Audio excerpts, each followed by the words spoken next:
غوث اعظم کی کرامات کا تو یہ حال ہے کہ ملا علی قاری کہتے ہیں تواتر ہے کرامتوں میں، اور کہتے ہیں لکھتے وقت سوچتے ہیں کون سی لکھیں کون سی چھوڑیں، کون سی لکھیں، اور ایک عیسائی مسلمان دونوں جھگڑا کر رہے ہیں، غوث اعظم گزر رہے ہیں، جھگڑا ہو رہا ہے۔ عیسائی مسلمان سے کہتا ہے ہمارے نبی عیسیٰ علیہ السلام نے مردے زندہ کیے، تمہارے نبی نے بھی کو کیا تو بتاؤ۔ مسلمان پڑھا ہوا نہیں تھا، حالانکہ نبی پاک نے بڑے مردے زندہ کیے، پڑھا نہیں تھا، بتا نہ سکا۔ غوث اعظم کے کان میں آواز گئی تو جا کے عیسائی کا بازو پکڑ کے جھنجھوڑا، فرمانے لگے کیا کہا تم نے؟ میرے مصطفیٰ نے مردے زندہ کیا تو بتاؤ۔ فرمایا تو نبی پاک کی چھوڑ، میں غلاموں کا غلام ہوں، میں غلاموں کا غلام ہوں، مجھے بتا کون سا مردہ زندہ کرنا ہے۔ تو چھوڑ حضور کی بات نہ کر، میں غلاموں کا غلام ہوں، مجھے بتا کون سا مردہ زندہ کرنا ہے۔ پرانی قبر پہ لے گیا، کہنے لگا جی اگر نہ ہوا تو؟ غوث اعظم فرمانے لگے جو تو کہے گا وہ میں کروں گا۔ تو کہنے لگے اگر ہو گیا تو؟ اگر تو غوث اعظم کہنے لگے نہ میرے خانقاہ پہ جھاڑو دینا، نہ میرے برتن مانجنا، نہ میرے گھر کا سودا لانا، اگر زندہ ہو گیا تو بس میرے نبی کا کلمہ پڑھ جانا، بس میرے رسول کا کلمہ پڑھ جانا۔ اللہ اکبر۔ اس نے جو سب سے پرانی قبر تھی نا، وہ کہتا ہے یہ ہمارے دادا نے بھی نہیں دیکھا تھا بندہ کون ہے، اس قبر پہ کھڑا ہو کہنے لگا اس کو زندہ کریں۔ تو غوث اعظم رضی اللہ تعالیٰ عنہ قبر کے سرانے کھڑے ہوئے تو دعا کرنے لگے، کہنے لگے مولا اپنے لیے نہیں تیرے رسول کے لیے۔ پھر فرمایا قم باذن اللہ، اٹھ اللہ کے حکم کے ساتھ۔ ایک عورت کلمہ پڑھتی ہوئی کھڑی ہو گئی، کھڑی ہو گئی، اور کھڑی ہو کے اس نے پہلا جملہ کہا تو کمال کر دی، کہنے لگی میرے نصیب دیکھو میں بنی اسرائیل کی تھی، عبد القادر تیرے صدقے جاؤں، تو نے مجھے کھڑا کیا ہے تو اللہ نے مجھے مصطفیٰ کا کلمہ پڑھنے کی توفیق دے دی، تیرے قربان جاؤں عبد القادر، تیری کیا بات ہے۔ اب وہ بندہ دوڑ دوڑ کے غوث اعظم کے قدموں میں آیا، فرمانے لگے نا کلمہ میرے مصطفیٰ کا پڑھنا ہے، حضور کا غلام بننا ہے۔ او بھائیو، حضرت شیخ عبد القادر جیلانی، حضور غوث اعظم رضی اللہ تعالیٰ عنہ، معمولی بات نہ سمجھنا، حضور غوث اعظم رضی اللہ تعالیٰ عنہ فرماتے ہیں میں قدم نہ لگاؤں تو اللہ ولایت ہی نہ دے۔ حضرت غوث پاک جیلانی شیخ عبد القادر رضی اللہ تعالیٰ غوث اعظم درمیان اولیاء چو محمد درمیان انبیاء۔ غوث اعظم کا ولیوں میں وہی مقام ہے جو نبیوں میں رسول کریم کا مقام ہے۔ حضرت غوث پاک رضی اللہ تعالیٰ عنہ کو اللہ نے بڑے اعزازات سے نوازا۔ ایک اعزاز اللہ نے یہ دیا کہ ماں کی طرف سے حسینی ہے، باپ کی طرف سے حسنی سید، نانا بھی اللہ کے ولی، دادا بھی اللہ کے ولی، پھپھی بھی اللہ کی بہت بڑی ولی ہے، بہت بڑی ولی۔ والد گرامی، آپ نے وہ سیب والا واقعہ تو بڑا ہی سنا ہوا ہے، اس طرف تو میں نہیں جاتا۔ ماں بھی اللہ کی بہت بڑی ولی ہے۔ یہ اللہ نا اسباب بناتا ہے، خود ماحول بناتا ہے۔ آپ کے جو والد گرامی تھے ان کا نام تھا ابو صالح سید موسیٰ جنگی دوست رحمت اللہ علیہ۔ بادشاہ کے کچھ سپاہی تھے جو مٹکے اٹھا کے جا رہے تھے، اور مٹکے تھے شراب کے بھرے ہوئے، مٹکے اٹھا کے جا رہے تھے۔ حضرت سید محمد موسیٰ جنگی دوست رحمت اللہ علیہ بھی قریب سے گزرے۔ یہ کیا ہے بھائی؟ بدبو سے سمجھ تو گئے، تصدیق کے لیے پوچھا کیا ہے؟ انہوں نے کہا جناب یہ بادشاہ کا سامان لے کے جا رہے ہیں۔ آپ تو جھنڈے والی گاڑی کو ویسے نہیں نہ پوچھ سکتے، سوال ہی نہیں پیدا ہوتا۔ آپ چونکہ جمہوری لوگ ہیں، آپ نے تو بس دفتر بنانا ہے، جب الیکشن ہوگا نا اپنے دروازے کے سامنے سارے محلے سے لڑائی لینی ہے کہ ووٹ میرے آکھے دیں، پھر ٹھیک 1.5 مہینے کے بعد سجدہ صاف بھی کر جاتے ہیں، بندہ غلط سی میں نے پتہ ہی نہیں لگا۔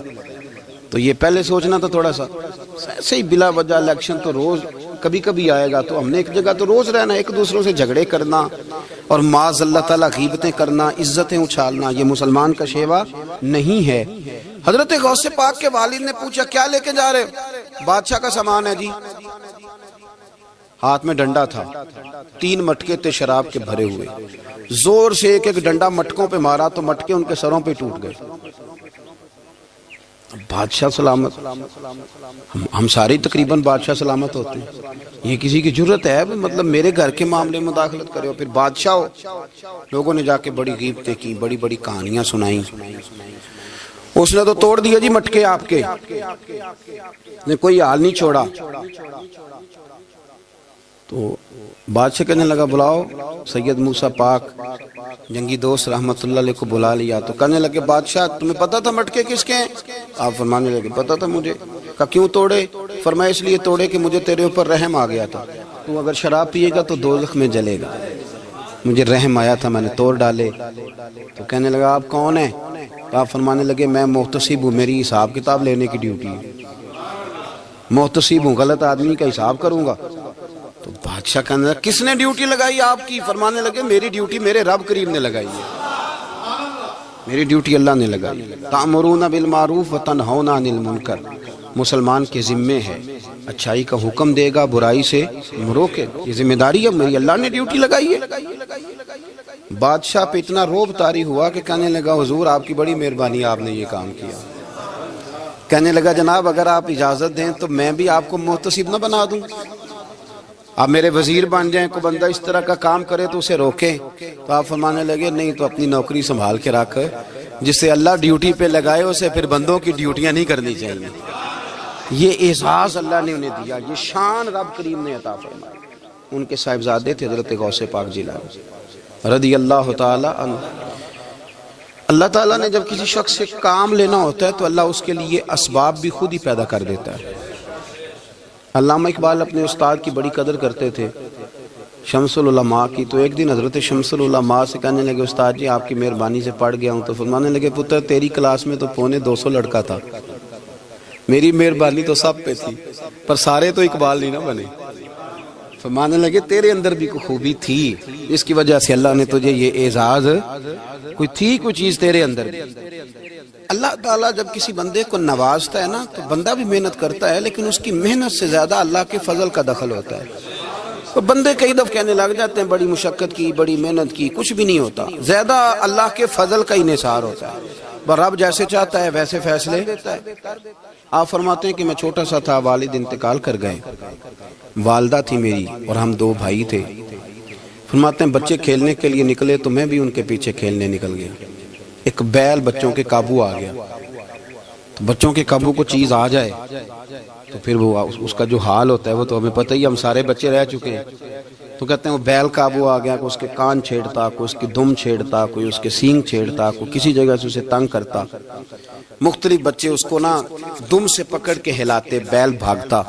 حضور غوث پاک فرماتے ہیں میں بھی آگے بڑھا، اور میں نے جب اس کی دم پکڑ کے ہلائی تو بیل نے میری طرف منہ کیا اور کہنے لگا عبد القادر تو نہ ایسے کر، بول کے کہنے لگا تو نہ ایسے کر، تجھے رب نے ان کاموں کے لیے پیدا نہیں فرمایا۔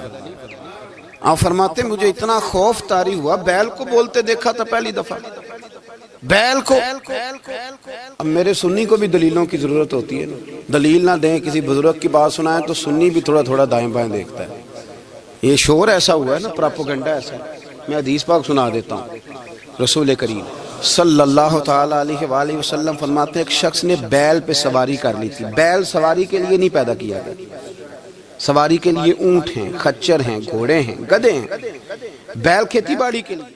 اس شخص نے جب بیل پہ سواری کی تو بیل پیچھے مڑ کے دیکھنے لگا اور کہنے لگا یار تو بڑا بیوقوف ہے، بول کے کہنے لگا مجھے اللہ نے سواری کے لیے نہیں پیدا کیا، میرے سے وہ کام لے جس لیے میں پیدا کیا گیا ہوں۔ تو بندہ ڈر گیا، کہنے لگا بڑی حیرانگی والی بات نہیں کہ بیل بولتا ہے، تو بیل پھر بول پڑا۔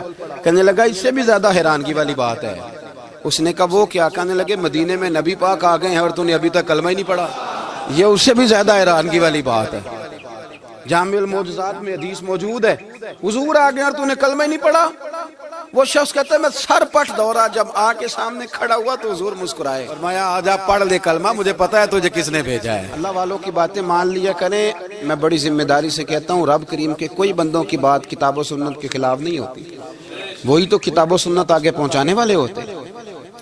تو حضور غوث پاک فرماتے ہیں میں وہ ڈر کے گھر آیا، جب گھر پہنچا تو میرے کانوں میں آواز آ رہی تھی لبیک اللہم لبیک لبیک لا شریک لک لبیک۔ فرماتے میں چھت پہ چڑھا اور میں نے جیلان میں اپنی چھت پہ کھڑے ہو کے دیکھا تو حج کے دن تھے، میری سیدھی نظر میدان عرفات پہ گئی، لوگ میدان عرفات میں بیٹھ کے لبیک لبیک پڑھ رہے تھے۔ پہلے میں وہاں سے ڈر کے آیا، پھر چھت سے ڈر کے نیچے اترا، ماں کو ساری بات بتائی۔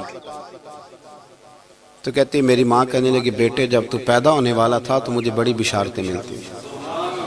فرماتے ہیں ماں نے نا کھولا بکسا صندوق تو 80 دینار نکالے. فرمایا پتر تم 2 بھائی ہو اور تمہارا باپ کل جاگیر 80 دینار چھوڑ گیا.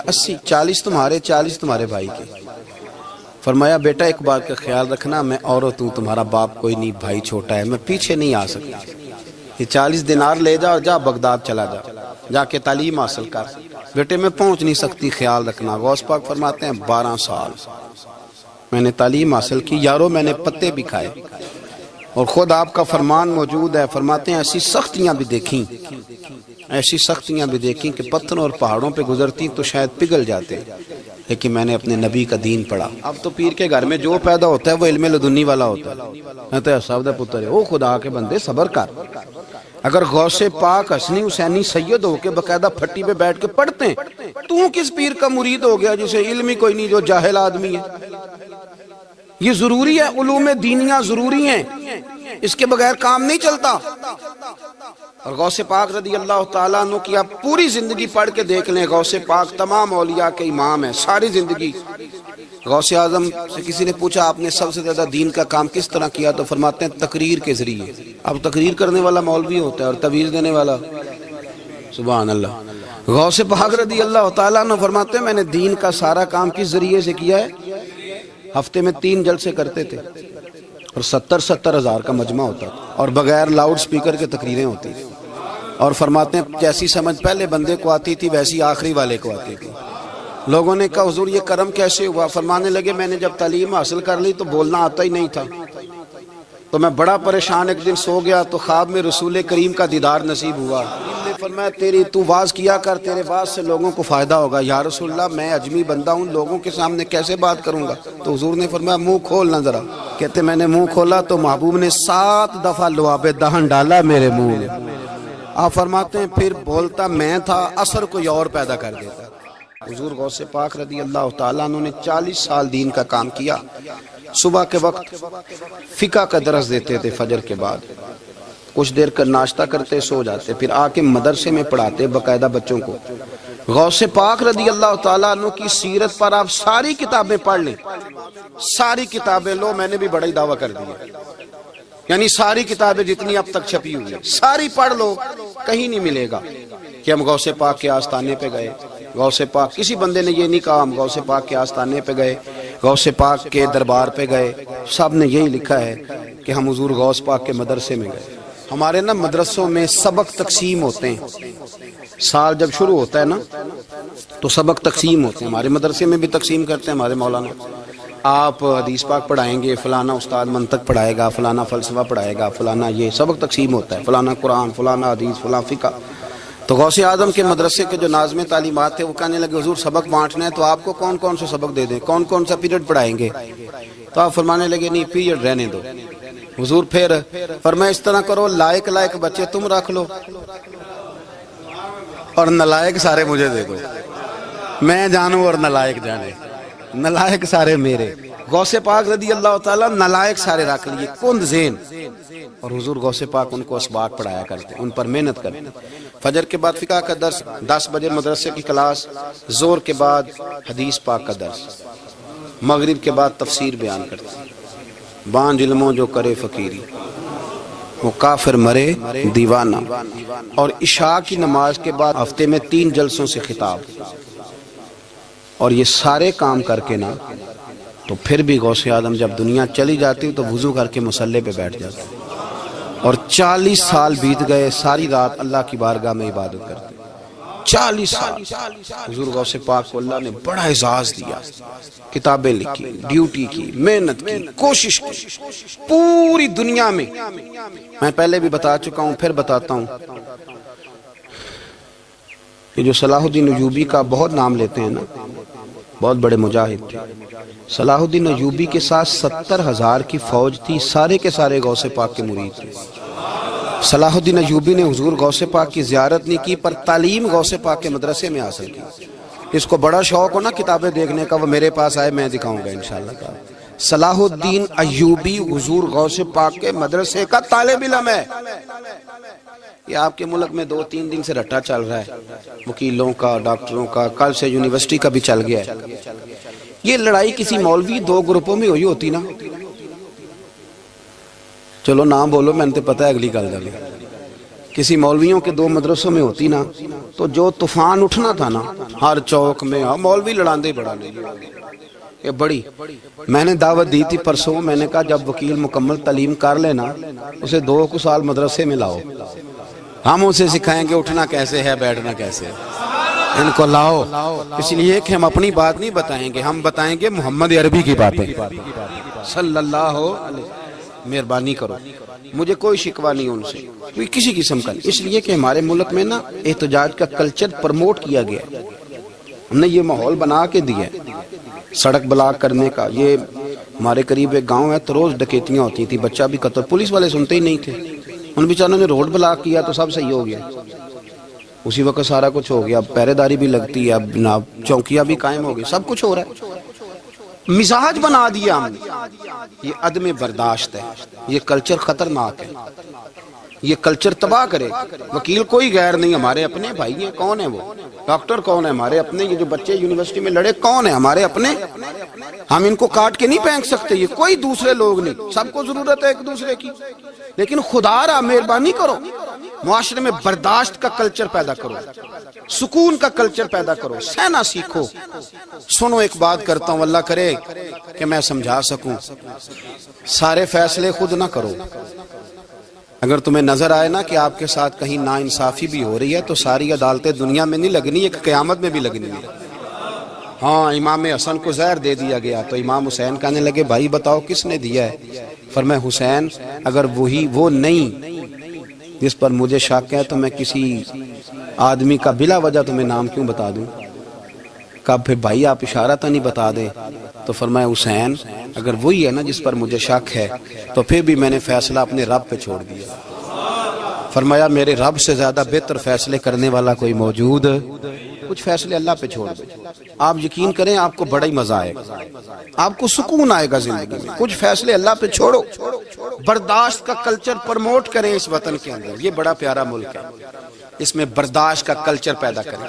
وکیل کو ہر وقت ڈاکٹر کی ضرورت، ڈاکٹر کو ہر وقت وکیل کی ضرورت ہے. ہم ایک دوسرے کے بغیر دیکھیں نا، میں نے آئین بھی رکھا ہوا ہے پاکستان کا، لیکن اس کے باوجود کوئی مسئلہ بن جائے تو میں کسی وکیل صاحب کو فون کرتا ہوں.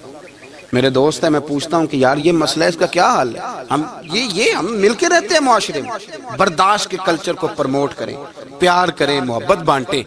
یہ وطن ہے، اس کو مل کے سنواریں گے تو انشاءاللہ تعالیٰ یہ رسول اللہ کے دین کا قلعہ بنے گا بڑا مضبوط. اس سے پیار کریں. مثبت غلط بات ہے تو اس کو آپ سمجھائیں، اس پر تبلیغ کریں، لیکن یہ نہ کریں کہ آپ عدم برداشت کا ماحول پیدا کریں. حضور غوث پاک رضی اللہ تعالیٰ عنہ دین کا کام. ایک بات،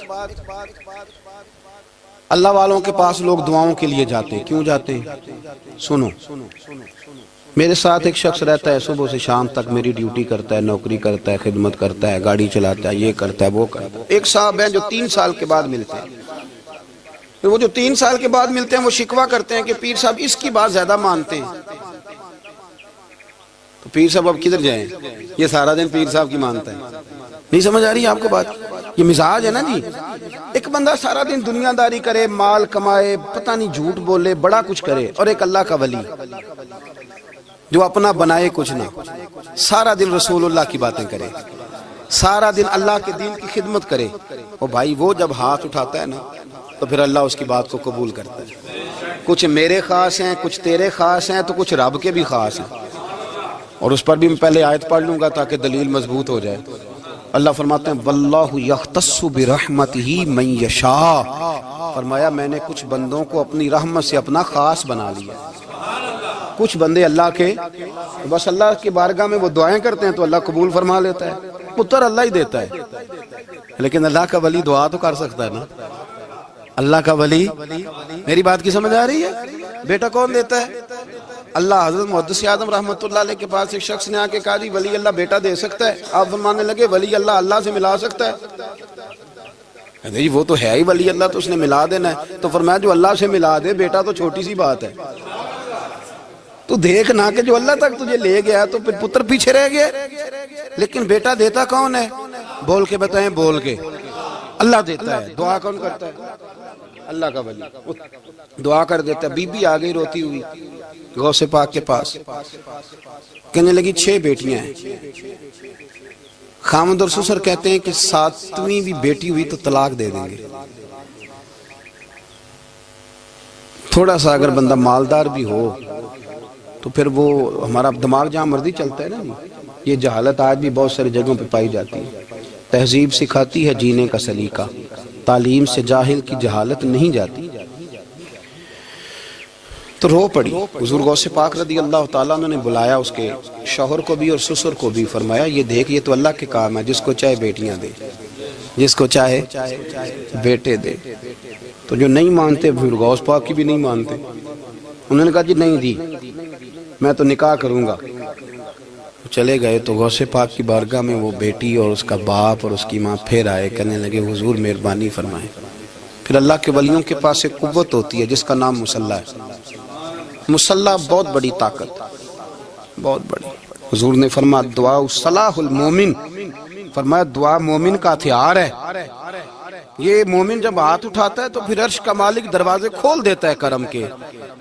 حضور غوث پاک نے مصلی بچھا لیا اور رو پڑے، کہنے لگے مالک کریم، اس بی بی کے دل میں کس نے بات ڈالی تھی کہ عبد القادر کے دروازے پہ جا؟ دیکھیں منانے کا انداز، منانا آتا ہے نا۔ اللہ کس نے اس کے دل میں بات ڈالی کہ عبد القادر کے دروازے جا؟ کس نے ڈالی؟ اور مالک اگر تو نہیں ڈالی تھی تو کیا تو اب اپنے عبد القادر کو رسوا کرے گا؟ اگر تو نہیں بھیجا ہے کہ ادھر جا تو اب تو رسوا کرے گا؟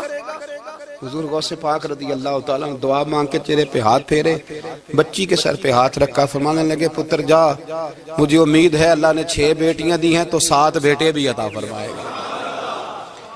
تو بی بی کہتی ہے پھر رب نے فضل فرمایا اور 7 ہی بیٹے عطا فرمائے، پھر 7 ہی بیٹے رب کریم نے دیے۔ تو جو اللہ کی مان تھا پھر اللہ بھی اس کی، تو اس میں اختلاف کی کیا بات ہے؟ یہ سادی سی بات ہے۔ ایک بغداد کا سوداگر تھا، بڑا مالدار تھا۔ ایک دن اس نے بغداد کے سارے علماء اور مشائخ کی دعوت پکائی تو غوث پاک کے پاس بھی آیا، کہنے لگا حضور شام کا کھانا ہے۔ آپ نے اس کا چہرہ دیکھا تو وہ رو پڑا، کہنے لگا بغداد کے پیر انکار نہ کرنا۔ آپ نے فرمایا تو جا میں آؤں گا۔ شاگرد مرید کہنے لگے حضرت جی آپ بڑی مشغولیت تھی شام کو، فرمایا اتنا بڑا آدمی جب رو پڑتا ہے تو لگتا ہے بڑا مجبور ہے، چلیں گے۔ شام کو جب اس کے دروازے پہ گئے تو کھانا بھی اس نے چنا تو ساتھ اس نے ایک ٹوکرا، ایک صندوق بھی لا کے رکھا، اوپر سے خالی۔ جب غوث پاک نے اٹھ کے دیکھا تو اندر اس سوداگر کا بیٹا، اس تاجر کا بیٹا، دونوں ٹانگوں سے معذور، دونوں ہاتھوں سے معذور، ایک ہی بیٹا اپاہج ہے۔ وہ تاجر رو پڑا، کہنے لگا حضور بڑی دنیا جانتی ہے، بڑا مال ہے، پر جب تنہا بیٹھتا ہوں تو کھول کے روتا ہوں۔ وہ بے نیاز ہے نا، ساری زندگی کے بعد ایک بیٹا دیا تو وہ بھی اپاہج ہے۔ حضور بال سفید ہو گئے، لوگوں کی اولاد بڑھاپے کا سہارا بنتی ہے، میں بوڑھے وقت میں اس کو اٹھا کے پیشاب پخانے کے لیے لے کے جاتا ہوں۔ بغداد کے عبد القادر سنا ہے جب تو دعا مانگتا ہے تو رب قبول فرما لیتا ہے، تو مہربانی فرما اگر میرا پتر ٹھیک ہو جائے، میرا زور کوئی نہیں مالک، بے نیاز ہی بڑا ہے، اگر مہربانی ہو جائے۔ تو غوث پاک نے پھر مصلی بچھایا، مصلی بچھا کے کہنے لگے مالک تو اپنے بندوں کے دل میری طرف کیوں موڑتا ہے، اور اگر موڑتا ہے تو پھر رحمت کی نظر فرما، بندہ نوازی فرما۔ ایک باپ اتنے رو رو کے آنسو بہا رہا ہے تو کرم نوازی فرما۔ حضور غوث پاک نے ابھی چہرے پر ہاتھ نہیں پھیرے کہ بچہ اللہ اکبر کہتا ہوا صندوق سے باہر نکل آیا۔ اللہ تبارک و تعالیٰ نے نا ہمارے محبوب کریم علیہ السلام کو دنیا میں بھیجا تو فرمایا یا ایھا الناس قد جاءکم برہان من ربکم، اے لوگو تمہارے پاس تمہارے رب کی دلیل آ گئی۔ اللہ تبارک و تعالیٰ نے محبوب پاک علیہ السلام کو سراپا دلیل بنا کے بھیجا۔ باقی انبیاء کرام علیہم السلام کے پاس بھی اپنی نبوت کے دلائل کے طور پر بے شمار معجزات تھے، اور حضور کریم علیہ السلام کے تو پورے وجود کو ہی اللہ نے معجزہ بنائے۔ اور نبی پاک صلی اللہ تعالیٰ علیہ وآلہ وسلم کی نبوت کی دلیلیں، حضور کے رسالت کے مستحکم دلائل جگہ جگہ آپ کو ملیں گے۔ سب سے پہلی چیز تو یہ سمجھنے والی ہے کہ نبی پاک علیہ السلام نے جس چیز کو سب سے پہلے اپنی نبوت کی دلیل کے طور پر بیان فرمایا وہ حضور کا کردار ہے، سیرت ہے، عمل ہے، حضور کا لوگوں کے ساتھ رویہ ہے۔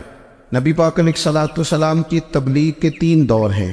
ایک تو حضور نے اپنے قول سے تبلیغ فرمائی، وہ 40 سال کی عمر سے محبوب نے اعلان فرمایا اور تبلیغ کی، اور ایک نبی پاک صلی اللہ تعالیٰ علیہ وسلم بالواسطہ حضور کی تبلیغ ہے جو آج تک جاری ہے۔ امت کے علماء، مشائخ، مبلغین حضور کے دین کو آگے پھیلا رہے ہیں، تو دراصل یہ بھی تبلیغ رسول پاک علیہ السلام ہی کی تبلیغ۔ اور ایک حضور کی تبلیغ کا دور ہے حضور کی پیدائش سے لے کر ولادت مبارکہ سے لے کر حضور علیہ السلام کے اعلان نبوت تک۔ اس دوران نبی پاک نے جو تبلیغ فرمائی ہے وہ اپنے کردار سے فرمائی۔ عرب کا وہ معاشرہ جو بڑا میلا کچیلا گدلا ہو چکا تھا، جس کے اندر سراسر مادہ پرستی کا زور تھا، جس کے اندر لوگ انسانوں کی خرید و فروخت کرتے تھے، جس کے اندر بیٹیوں کو زندہ دفن کر دیتے تھے، جس کے اندر جو آدمی جتنا زیادہ مضبوط ہوتا تھا اتنا زیادہ لٹیرا بن جاتا تھا، اس معاشرے کے اندر رسول کریم علیہ السلام نے 40 سال گزارے، اور اس طرح گزارے کہ جو بیگانے بھی تھے وہ بھی کہا کرتے تھے یہ صادق ہے، یہ امین ہے۔ اور جب حضور نے اعلان نبوت کیا تو فرمایا، یہ قرآن مجید کے لفظ ہیں، فرمایا فَقَدْ لَبِثْتُ فِيكُمْ عُمَرًا مِّن قَبْلِهِ أَفَلَا تَعْقِلُونَ، میں تمہارے بیچ عمر کا ایک حصہ گزار چکا ہوں، تمہیں عقل نہیں ہے،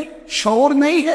نبی کریم علیہ السلام نے اپنے کردار کو، اپنے عمل کو اپنی نبوت کی دلیل کے طور پر بیان فرمایا۔ وہ تو حضرت حلیمہ بھی فرماتی ہیں نا، جب میں نبی کریم علیہ السلام کو اپنے گھر لے گئی تو میرا اپنا بچہ بھی دودھ پیتا تھا، 2 میرے بیٹے ہو گئے، ایک میری یہ نسبی اولاد اور حضور میری رضائی اولاد۔ تو کہتی ہیں جب میں کریم محبوب علیہ السلام کو اپنے سینے سے لگاتی تھی تو حضور میرے ایک پستان سے دودھ پیتے تھے اور دوسرا اپنے بھائی کے لیے چھوڑ دیا کرتے۔ یہاں سے رسول کریم علیہ السلام نے کردار کے ذریعے تبلیغ اور پھر اعلان نبوت سے پہلے ایک تنظیم عرب کے جوانوں پر، عرب کے سرداروں پر مشتمل بنائی گئی، جس میں نبی کریم علیہ السلام نے بڑا حصہ لیا سرکار نے، اور بڑے اہم لوگوں کو شعور حضور نے عطا فرمائے۔ وہ اس جماعت کا فیصلہ تھا کہ ہم سارے جوان، سارے بڑے لوگ ملیں گے، یہ حضور کے اعلان نبوت سے پہلے کی بات ہے، ہم بڑے لوگ ملیں گے، کسی بڑے کو کسی چھوٹے پر ظلم نہیں کرنے دیں گے، کسی آدمی کو کسی غریب کا حق نہیں کھانے دیں گے۔ حضور علیہ السلام نے نا اپنی کردار سے، اپنے عمل سے، اور آپ کا جو عمل ہوتا ہے نا وہ اصل ہوتا ہے۔ ایک ہوتا ہے آپ کوئی بات کرتے ہیں اور ایک ہوتا ہے کہ آپ کوئی عمل کرتے ہیں۔ آپ جب عمل کرتے ہیں تو عمل کے ذریعے بھی لوگوں تک بات پہنچتی ہے کہ دراصل آپ کا اٹھنا بیٹھنا چلنا پھرنا کیا ہے۔ میرے رسول کریم علیہ السلام کا اٹھنا بھی ایک نبی کا، بیٹھنا بھی ایک نبی کا، بات کرنا بھی ایک نبی کا، معاملات زندگی کرنا بھی ایک نبی کا، لین دین کرنا بھی ایک نبی کا۔ ایک شخص کہتے ہیں میں نے اعلان نبوت سے پہلے حضور علیہ السلام سے کوئی چیز خریدی تھی اور میں نے عرض کیا تھا آپ یہاں تشریف رکھے، میں پیسے لے کے آتا ہوں، میں 3 دن کے بعد آیا۔ دیکھو یہ بات کرنی کتنی آسان ہے، بولنی کتنی آسان ہے، پر 3 دن یہاں میرے بھائی کو کسی شخص کو 2 گھنٹے انتظار کرنا پڑ جائے تو لوگ کہتے ہیں الانتظار وشد من القتل، یہ تو قتل سے زیادہ تکلیف والا معاملہ ہے، منتظر رہنا کسی کا۔ کہتے 3 دن کے بعد میں آیا تو میرے رسول کریم وہیں تشریف فرمایا، بس اتنا فرمایا یار تم نے مجھے بڑی تکلیف میں ڈال دیا، 3 دن ہو گئے یہاں رکے ہوئے۔ تو حضور نے اپنے کردار کو، اپنے عمل کو، اپنے معاملات کو سب سے پہلے اپنی نبوت کی دلیل کے طور پر پیش کیا۔ اسی نے کیا خوب کہا تھا کہ جو تیری جان کے دشمن ہے وہ بھی کہتے ہیں، بظاہر تو آئے ہیں نا ہجرت کی رات جان لینے، لیکن امانتیں حضور کے گھر میں رکھی ہوئی ہیں، امانتیں کاشانہ نور پہ پڑی ہے۔ وہ جو تیری جان کے دشمن ہے وہ بھی کہتے ہیں کہ امین تو ہے اور صداقت کی آبرو تو ہے۔ تو پہلے کردار، پھر دوسری بات، اللہ تعالیٰ نے اپنے محبوب علیہ السلام کو اپنا مطلق نائب بنا کر، اپنا محبوب اعظم بنا کر، ایسے ہی سارے انسانوں کے بارے میں کہا وَإِذْ قَالَ رَبُّكَ لِلْمَلَائِكَةِ إِنِّي جَاعِلٌ فِي الْأَرْضِ خَلِيفَةً، میں زمین میں اپنا نائب بنانے والا ہوں۔ لیکن حضور علیہ السلام تو محبوب ہے نا،